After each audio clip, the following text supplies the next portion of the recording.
CGTN. Our panelists are Yasser Alswailem, CEO, Sirar by STC; Filippo Monticelli, Vice President, International Emerging, Fortinet; Mikko Karikytö, VP, Chief Product Security Officer, Ericsson; John Crain, Vice President and Chief Technology Office. Okay, let's have a seat. Thank you. All right, let's get started. Welcome everyone to our panel, The Cyber Frontier Harnessing Emerging Tech for Global Security. My name is Dai Yi. I'm a television reporter for China Global Television Network, or CGTN. We're headquartered in Beijing, China. Thank you all for joining us at this hour. So when I first heard the name of this session, it really struck me, right? Emerging technologies, they're not just buzzwords anymore. They're changing almost every aspect of our life, and they're changing the very concept of security. When we talk about these technologies, artificial intelligence, quantum computing, advanced robotics, you name it, they're not just pushing the envelope of what's possible, but also they're creating potential hazards and threats. How do we harness them? Releasing their potential to the fullest, but also ensure safeguards are in place is a fine balance to strike, and that's exactly what we're going to be talking about today here at this panel discussion. And we've got an absolutely fantastic panel to talk about all of that. So let me quickly just introduce our panelists again. We got Mr. Yasser Alswailem, CEO at Sirar by STC. We got Filippo Monticelli, Vice President at Fortinet, and Mr. Mikko Karikytö, Chief Product Security Officer at Ericsson, and Mr. John Crain, Senior Vice President and Chief Technology Officer at ICANN. Welcome all of you, gentlemen, to the panel discussion. Thank you for taking time to chat. We just want to start with a framing question for all of you. So we're seeing emerging technologies reshaping how investigative techniques and also how real-time decisions are made. From your perspective, what's changing the most, and what safeguards do we need to keep up? Why don't we start with Mr. Alswailem? Well, thank you, first of all, for having me. If we look at the emerging technology, including the AI and the generative AI and the age of the AI nowadays, 5G, quantum computing, definitely this is something will expedite and it will increase the efficiency of the business, will add additional layer of the innovation and creativity. Now, if we look at it from the cybersecurity lens, I think what matters to the cyber people is how resilient are those technologies and what would be the value add that these technologies will add into the organization. What matters to the CISOs, I think, is the time to detect, time to treat the risk, and with the evolution of the technologies, I think adding the dimension of predicting the threats, that would be also additional dimension. But with that, I think even the emerging tech will open the window to a new type of risks, and it will also open the doors to a new threats that could also be a side effect of deploying this kind of technologies. I believe that as a cyber professional, we should be also not only relying on technologies, but we should consider the process and the frameworks that should be backing those technologies to make sure that the technologies are backed with the right architectures and framework. I do believe that the future of security in the age of frontiering the technologies will not only depending on the speed or the creativity, it should also embed the ethics and the accountability and the resiliency within the fabric of innovation. Speed and also ethics, safeguards, they're equally important. Speed, accountability, and the resiliency that should be embedded within the fabric of innovation. Fantastic. Let me turn to Mr. Monticelli. So the way we do investigations, the way we make decisions, they certainly don't look like how they are maybe 5 years ago. So the technology has rewritten the playbook. Where do you see the most profound changes, and how should we adapt? Well, thank you, and Thank you for having me here, of course, first of all. We heard in previous sessions during the, these first couple of days here, we've been reading, all of us, I'm sure in this room, have been reading a lot about how AI can really influence the way security and cybersecurity companies leverage technology in order to accelerate the capacity in terms of analyzing data, speed of detection, analyzing it on SIEM, SOAR platforms, what's happening, correlating data. All these are areas where, of course, we see major advancements thanks to the adoption of AI technology into, and I speak, of course, as Fortinet, into our platforms. This, of course, comes also with a dark side, the downside, because all these capacities and tools can be leveraged also by our adversaries. So that's the big issue that we're facing today. And on our side, on the vendor side, one of the elements of maintaining some safeguards is actually adopting and leveraging the technology on one end, but never leaving the human factor outside of the equation. We need transparency. We need, as already stated by my esteemed colleague, accountability. And these are two fundamental elements in order to make sure that we leverage these technologies and take advantage of them in our platforms. Bottom line is, when we talk about AI, it should really augment human capacity. We should never forget, the fact that we need to upskill and train our own people and make them evolve in the use and utilization of these tools, and not leave, the accountability to some, let's say, automatic system. We should evolve alongside these emerging technologies, right? So now let me turn to Mr. Karikytö. From your view, what stands out as the biggest shift, and what guardrails must accompany them? So representing Ericsson, leading vendor of 5G technology, we are looking with a very, very critical eye on the resiliency and security of the environment. These systems that we deploy, 5G networks now today and 6G networks in future, they're some of the most complex systems on the planet. And I know I'm biased, but I still claim that having you be able to have a gigabit per second with a millisecond latency when you're driving 160 kilometers per hour is a miracle. It's a technological miracle. And then at the same time, having that network serve all of your country, all of your nation, from coast to coast, from north to south, is actually something that is super complex. We don't have any tolerance for errors in that. You often don't have your phone calls dropping, and you don't often have your network unreachable. It's always on. So then put AI.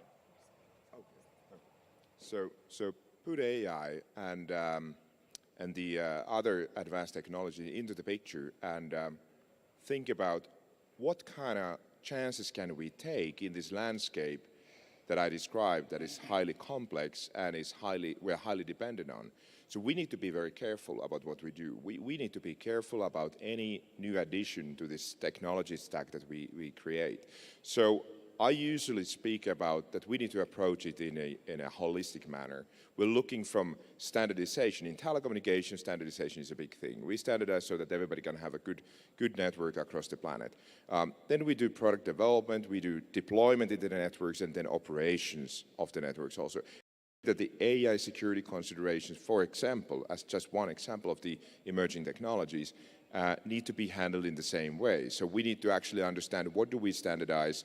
Where do we have de facto standards in AI? What do we all want to apply? How do we make security by design into product development and then deployment, but most importantly in operation? How do we recognize anomalies if that happens?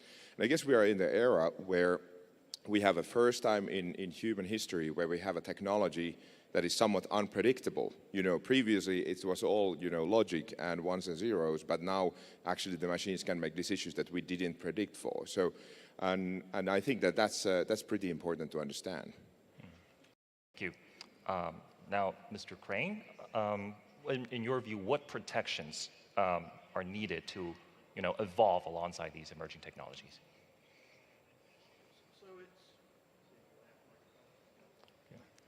I also don't have microphone. Excellent.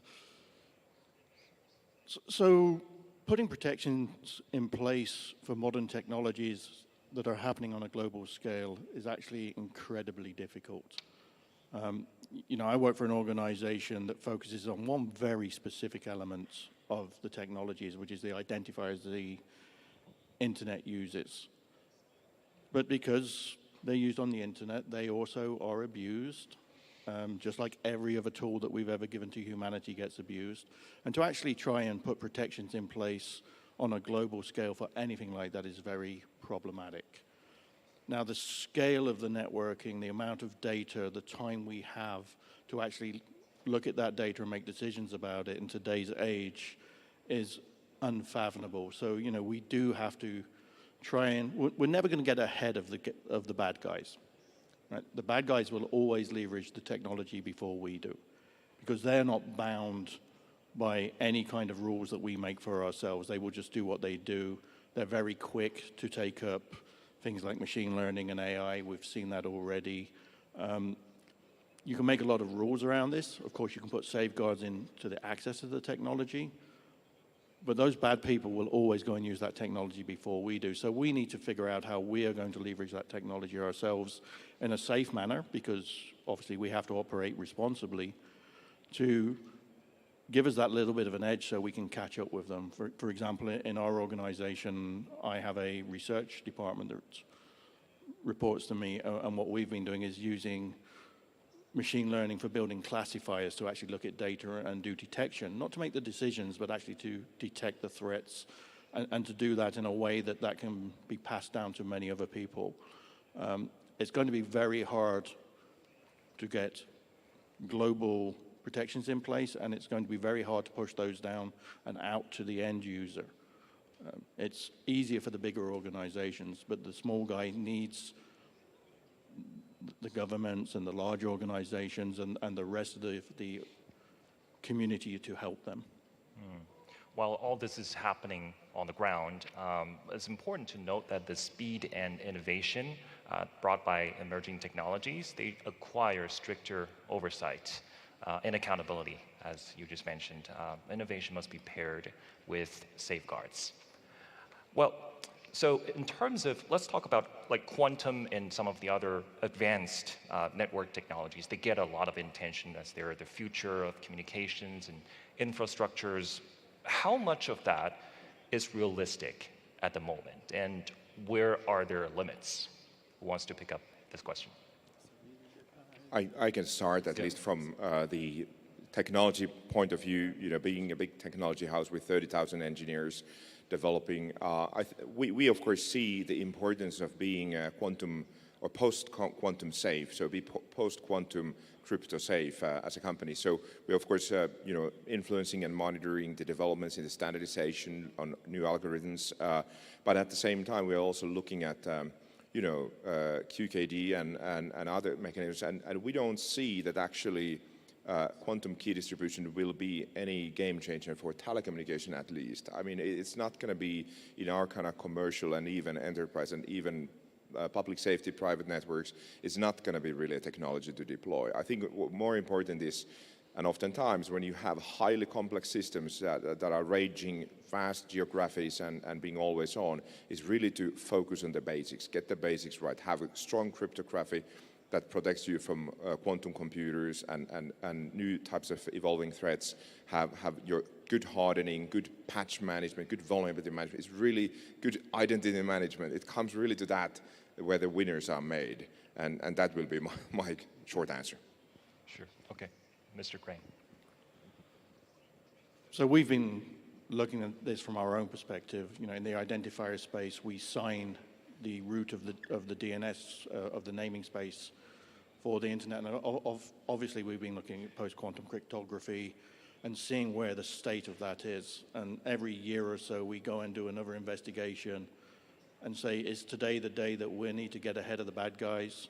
And is this arms race against the bad guys? We don't think we're quite there yet, but we are looking at these algorithms. We are trying to be ready so that we don't jump too far ahead, because it's very expensive still at the moment, but that we also don't get left behind. It's important in these new and emerging technologies that you pace yourself and you join in at the right time.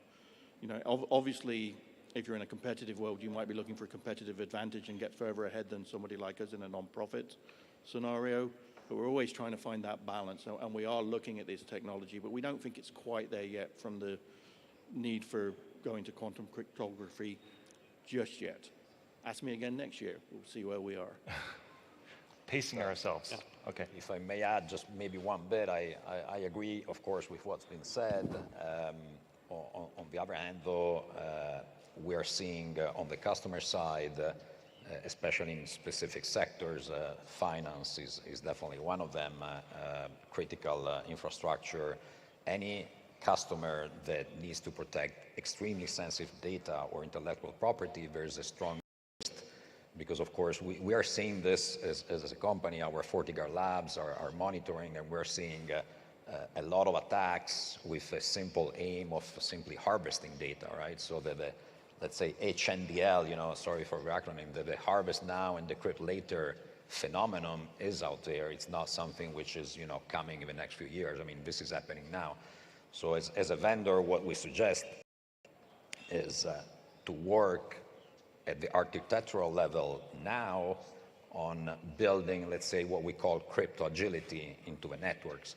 So making sure this doesn't mean forklift changes in the infrastructure. It just means having, you know, keeping a very much open eye on how can we bring changes to our current infrastructure so that once we start adopting technologies, we are ready and we don't have to change everything from scratch again, right? Again, this doesn't mean establishing quantum safe encryption on the communication level between remote sites. It could be that. I mean, we've done that, for instance, in Singapore 3 years back, right? I mean, we've been working for several years with different elements of industry to achieve these kind of goals. It's not simply encrypting, again, communication links. It's really thinking 360 degrees on what we need to do to make sure that we protect the data. And again, a lot of the things mentioned on the fact that we really need to understand how to protect our data that's the core of you know, facing the future threats that we risk seeing. I mean, we already see with quantum technology. Just one comment on that. Absolutely, completely agree. And then in the end, when we have the bulletproof, quantum-safe crypto deployed, it's going to be a key management flaw done by a human that will take the company down. Yeah. So we will be as always. Maybe here one point. Yeah. Well, just to add, you know, one point beside what my esteemed colleagues mentioned, regardless of the debates whether the quantum risk is material today or tomorrow, I think we have small window to treat this risk. So we have to step in at least to ensure that our organization, especially like what my colleagues mentioned in the banking or telecommunication sectors, are quantum ready or not, by quantifying the cryptography ecosystem, assessing it, then you know, compiling it against the quantum and whether or not those organizations are ready. So the point is, or the takeaway, we have only short window for preparing ourselves for the quantum risk. Right.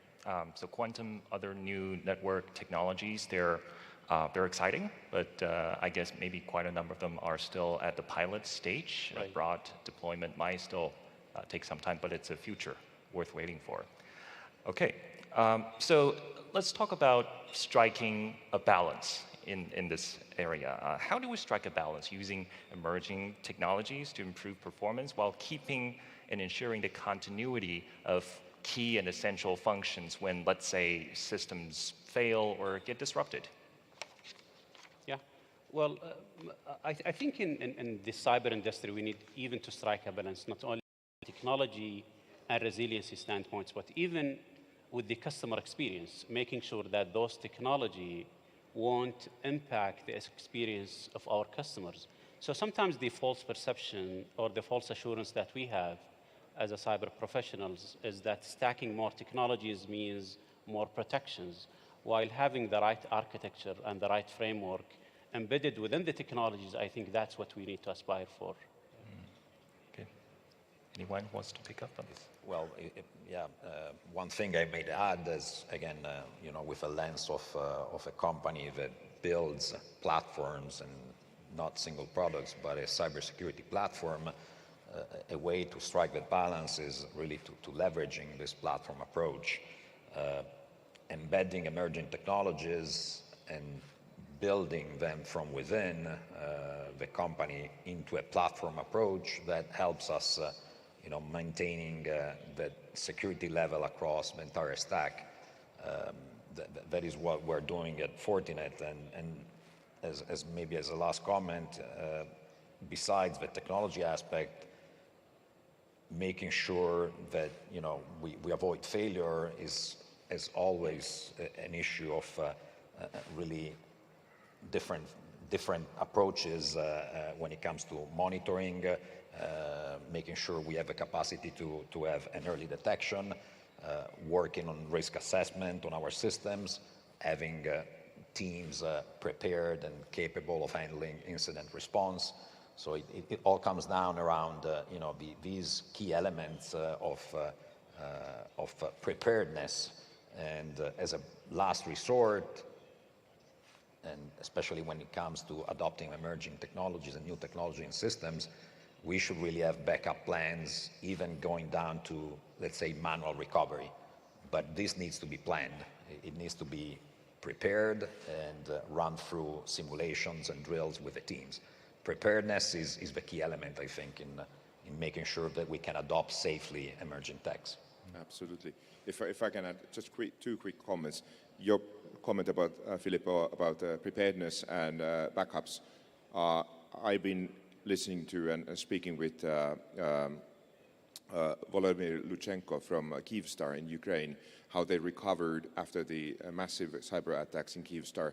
In just a couple tens of hours, they recovered the countrywide services, voice and data, amazing stuff. I think we all can learn from them how they are able to do that. Second comment, when we are deploying our technology, communication technology that is critical to the society as of today, we need to have that, what you ask for, the balance. And that's my daily job, is to finding balance in the technology stack, trying to balance between our customers' demands and our R&D capabilities, and making sure that we are deploying functions and features that are not risking that connectivity. I mean, unfortunately, and it saddens me, what I heard the other week happened in Australia, where the network was down and 4 lives were lost because they couldn't reach the emergency line. And at the same time, I also hear from industry demands that we are ready to take risk, because we want to make sure that we can weed out the APTs from our networks. So we want to have fixes and changes in the network as fast as possible, even if it comes with the risk of disrupting the service. I think that there, the balance is really crucial. I don't think we can risk lives by acting in rush. Okay. So this is a classic resilience challenge: maximize capabilities while preparing for potential failures or glitches. I guess the short answer is we always need a backup system that can run essential functions if the primary system goes down. All right. I may add one point regarding the resilience. I believe the whole industry is shifting from compliance to a maturity to a resilience now. Now, it doesn't matter how good is your compliance posture. It's a matter how resilient is your business. At the end of the day, if there is anything wrong happening, God forbid, to your organization, it's about how fast you can serve your customers, how fast you can recover your critical services. So the resiliency part has to be taken as an essential part among the cybersecurity maturity framework. Yeah. Fantastic. We're kind of running short on time, but we do want to each of our panelists to address maybe one final question: is what can global and regional partnership do to speed up responsible innovation and make cyberspace more inclusive and secure? So that's a very interesting question. We've heard a lot about collaboration, right? So you know, at ICANN, that was kind of what we were formed for. It was to take a global technology and to find a way to collaborate and manage that on a global, what we call a multi-stakeholder rather than a multilateral environment where anybody can have a say. That's one approach. There's a multilateral approach. What's important is that we do all need to collaborate, and we need to find a way to put aside our own personal needs, be that at the national level or indeed the personal or business level, and be able to actually share in an open manner. And it's very hard. It sounds very laudable and fantastic to say we're all going to share all of our information and, you know, we're going to share our threat information, etc. But so far, we've not managed to do it at large scale. So something has to change in the way we work with each other. I don't have a good answer to it, but I know that if we keep doing exactly the same thing we're doing today, that in 5 years' time we'll still be having this conversation. So we do need to think out the box a little bit. Agree 100%. And I want to maybe bring, there was a really good discussion earlier on the stage today in the morning about kind of global response and taking accountability for cyber threats. I think that one thing is we are all here discussing, and I'm spending all of my day, you're selling all your day to organizations to defend themselves against cyber risk, cyber threats. Well, at the same time, there's a source for each of those cyber threats.